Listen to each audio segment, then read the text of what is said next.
బంగ్లాదేశ్ విధ్వంసం వైపు అడుగులు వేస్తోందని ప్రతిపక్ష అవామీ లీగ్ మండిపడుతుంది. ఫిబ్రవరి 12 సార్వత్రిక ఎన్నికల షెడ్యూల్ ప్రకటించడంతో మాజీ ప్రధాని షేక్ హసీనా పార్టీ అటు యూనస్ సర్కారును, ఇటు ఎన్నికల సంఘాన్ని తీవ్రంగా విమర్శించింది. యూనస్ ప్రభుత్వం నిర్వహించేవి ఎన్నికలు కావని, అక్రమ పరిపాలనను బలవంతంగా దేశ ప్రజలపై రుద్దుతోందని పేర్కొంది. యూనస్ తాత్కాలిక ప్రభుత్వాన్ని కిల్లర్ ఫాసిస్ట్ రెజిమ్గా అభివర్ణించింది. బంగ్లాదేశ్లో ఫిబ్రవరి 12, 2026న జరగనున్న సార్వత్రిక ఎన్నికలను బెంగాల్ మాజీ ప్రధాని షేక్ హసీనా నేతృత్వంలోని అవామీ లీగ్ పూర్తిగా తిరస్కరించింది. మొహమ్మద్ యూనస్ తాత్కాలిక ప్రభుత్వాన్ని కిల్లర్ ఫాసిస్టు సమూహమని, ఎన్నికల ప్రక్రియను చట్టవిరుద్ధమని తీవ్రంగా విమర్శించింది.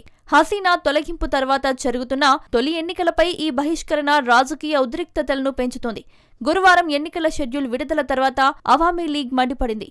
యూనస్ సర్కార్ చట్టవిరుద్ధ ప్రభుత్వమని, ఆయన ఏలుబడిలో ఉన్న ఎన్నికల సంఘం చట్టవిరుద్ధ ఎన్నికల కమిషన్ అని పేర్కొంది.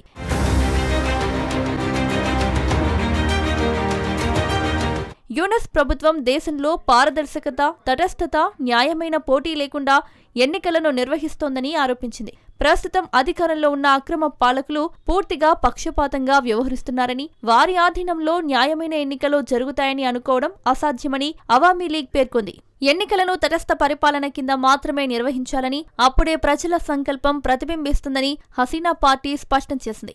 అదే సమయంలో ఇటీవల భారతదేశంలో నివసిస్తున్న హసీనాపై నమోదైన కేసులు కల్పిత కేసులని వెంటనే ఉపసంహరించాలని ఆ పార్టీ డిమాండ్ చేసింది.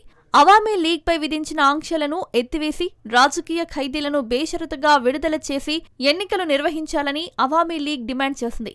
ఇప్పుడున్న తరహాలో ఎన్నికలు నిర్వహిస్తే దేశంలో సంక్షోభం మరింత తీవ్రమవుతుందని హెచ్చరించింది. ఇక ఎన్నికల షెడ్యూల్ ప్రకారం డిసెంబర్ 29 నామినేషన్ దాఖలు చివరి తేదీ.